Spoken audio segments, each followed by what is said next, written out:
লাখ লাখ কোটি টাকা খরচ করে বিদ্যুৎ খাতে প্রকল্পের পর প্রকল্প তৈরি হয়েছে বিগত সরকারের আমলে। উন্নয়ন নিয়ে সরকারের গালগল্পের বড় একটি অংশও ছিল বিদ্যুৎ খাতে উন্নয়নের দাবি। কিন্তু হাসিনা সরকার পতনের মাত্র 1.5 মাসেরও কম সময়ে বেরিয়ে এসেছে বিদ্যুৎ খাতের কঙ্কালসার চেহারা। সারা দেশ জুড়ে লোডশেডিং এর যন্ত্রণা এখন ভর করেছে খোদ রাজধানীতেও। প্রশ্ন হলো, প্রায় 29,000 মেগাওয়াট উৎপাদন সক্ষমতার যে চিত্র এতদিন আওয়ামী লীগ সরকার জনগণের সামনে তুলে ধরেছে, কোথায় গেল সেই বিদ্যুৎ? অপরিকল্পিত বিদ্যুৎ কেন্দ্র স্থাপন ও সরবরাহ লাইন না থাকা এই খাতের সবচেয়ে বড় সমস্যাগুলোর একটি। আওয়ামী লীগ ক্ষমতায় আসার পর বেসরকারি খাতে বিদ্যুৎ কেন্দ্র নির্মাণের হিড়িক পড়ে। ব্যবসায়ীরা ছাড়াও আওয়ামী লীগ নেতারাও বিদ্যুৎ কেন্দ্রের মালিকানা নেন। এমন অনেক বিদ্যুৎ কেন্দ্র থেকে কোনো বিদ্যুৎ গ্রিডে যুক্ত না হলেও বছরের পর বছর ধরে হাজার হাজার কোটি টাকা এই বিদ্যুৎ সিন্ডিকেটের পকেটে ঢুকেছে ক্যাপাসিটি চার্জের নামে। 15 বছরে সেই হিসাব ছাড়িয়ে গেছে লাখ কোটি টাকাও। চট্টগ্রামের বাঁশখালীতে সরকারি ব্যবস্থাপনায় সাধারণ মানুষের জমি অন্যায়ভাবে অধিগ্রহণ করে এস আলমের হাতে তুলে দিয়ে কয়লা বিদ্যুৎ কেন্দ্র নির্মাণের উদ্যোগ নেওয়া হয়েছিল।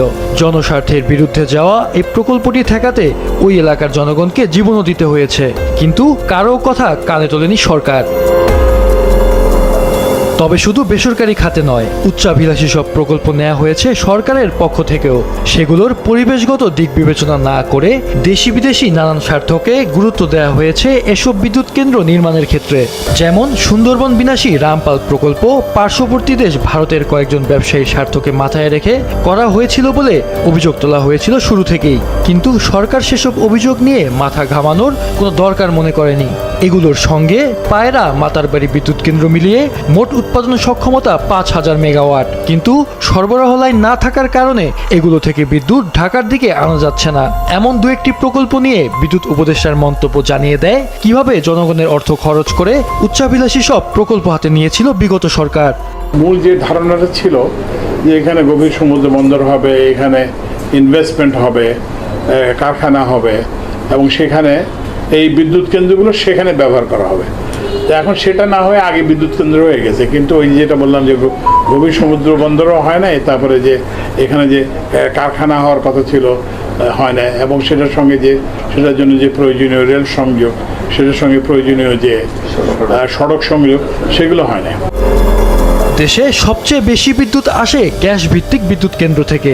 বিদ্যুৎ খাত দিনে 120 থেকে 130 কোটি ঘনফুট পর্যন্ত গ্যাস সরবরাহ পেলেও এখন 80 থেকে 85 কোটি ঘনফুট সরবরাহ হচ্ছে বলে জানিয়েছে পিডিবি। কক্সবাজারের মহেশখালীতে দুটি ভাসমান এলএনজি টার্মিনালের মাধ্যমে দিনে গ্যাস আসে 110 কোটি ঘনফুট। সামিটের এলএনজি টার্মিনাল গত 27 মে থেকে বন্ধ থাকার পর কয়েকদিন আগে চালু হলেও মাত্র 6 কোটি ঘনফুট গ্যাস সরবরাহ হচ্ছে। ফলে এখন মোট সরবরাহ হচ্ছে 66 কোটি ঘনফুট। এদিকে গত সপ্তাহে যান্ত্রিক ত্রুটির কারণে বন্ধ হয়ে গিয়েছিল বড়পুকুরিয়া তাপ বিদ্যুৎ কেন্দ্রের সব ইউনিট। একটি ইউনিট উৎপাদনে ফিরলেও তা চাহিদার তুলনায় খুবই নগণ্য। তবে এই মুহূর্তে লোডশেডিং এর অন্যতম প্রধান কারণ ডলার সংকট। বিদ্যুৎ খাতে 60% জ্বালানি আমদানি করা হয়। জ্বালানির এই আমদানি নির্ভরতার কারণে বিদ্যুৎ উৎপাদনে খরচ বেড়েছে, যা সরাসরি ডলারের ওপর চাপ তৈরি করেছে। ভারতের ঝাড়খণ্ডে নির্মিত আদানির বিদ্যুৎ কেন্দ্র থেকে দিনে 1,500 মেগাওয়াট পর্যন্ত বিদ্যুৎ সরবরাহ করার কথা রয়েছে, কিন্তু বকেয়া পরিশোধ না করায় তারা এখন 1,000 মেগাওয়াট বিদ্যুৎ সরবরাহ করছে। এরই মধ্যে অন্তর্বর্তী সরকারের প্রধান উপদেষ্টা ডক্টর মোহাম্মদ ইউনূসের কাছে বকেয়া টাকা চেয়ে চিঠি দিয়েছেন আদানি গ্রুপের chairman Gautam Adani. Gas bill, সরকারি বেসরকারি বিদ্যুৎ কেন্দ্রের বিল, ভারতীয় বিদ্যুৎ কেন্দ্রের বিল সবকিছু মিলিয়ে পিডিবির বকেয়া টাকার পরিমাণও ছাড়িয়ে গেছে 33,000 কোটি টাকা। অন্তর্বর্তী সরকারের বিদ্যুৎ ও জ্বালানি উপদেষ্টা মোহাম্মদ ফাউজুল কবির খান জানিয়েছেন, সংকট সমাধানে সাময়িক ব্যবস্থা নেওয়া হয়েছে, ধীরে ধীরে দেনা পাওনা পরিশোধ করা হচ্ছে। বিদ্যুৎ খাতে এমন দুরবস্থার কারণও তুলে ধরেন উপদেষ্টা। 53,000 কোটি টাকা, তারপরে 8,000 কোটি টাকা যে প্রকল্প হচ্ছে, যদি আপনি জিজ্ঞেস করেন যে এই প্রকল্পের সাধারণ মানুষ কিভাবে উপকৃত হচ্ছে, সেইটা কিন্তু খুব বেশি না। যে এই যে শুধুমাত্র যদি 1200 মেগাওয়াট বিদ্যুৎ উৎপাদনের জন্য যদি 57,000 কোটি টাকা, তাহলে তো মানুষ উপকৃত হচ্ছে না। এইটা থেকে আমাদেরকে বেরোয় আসতে হবে। দেশে বর্তমানে বিদ্যুৎ উৎপাদন সক্ষমতা প্রায় 29,000 মেগাওয়াটের বেশি হলেও চাহিদা 16,000 মেগাওয়াটের কম। এরপরও কেন এত লোডশেডিং সে বিষয়ে জ্বালানি বিশেষজ্ঞরা জানিয়েছেন, ক্ষমতাচ্যুত শেখ হাসিনা সরকার গত 15 বছর ধরে এই খাতে স্বনির্ভর এবং টেকসই কোনো উৎপাদন ব্যবস্থা তৈরি না করে আমদানি নির্ভর একটি ব্যবস্থা সৃষ্টি করেছেন। বিগত সরকারের অপরিকল্পিত এবং সমন্বয়হীন প্রকল্প বাস্তবায়নের খেসারত দিতে হচ্ছে এখন জনগণকে।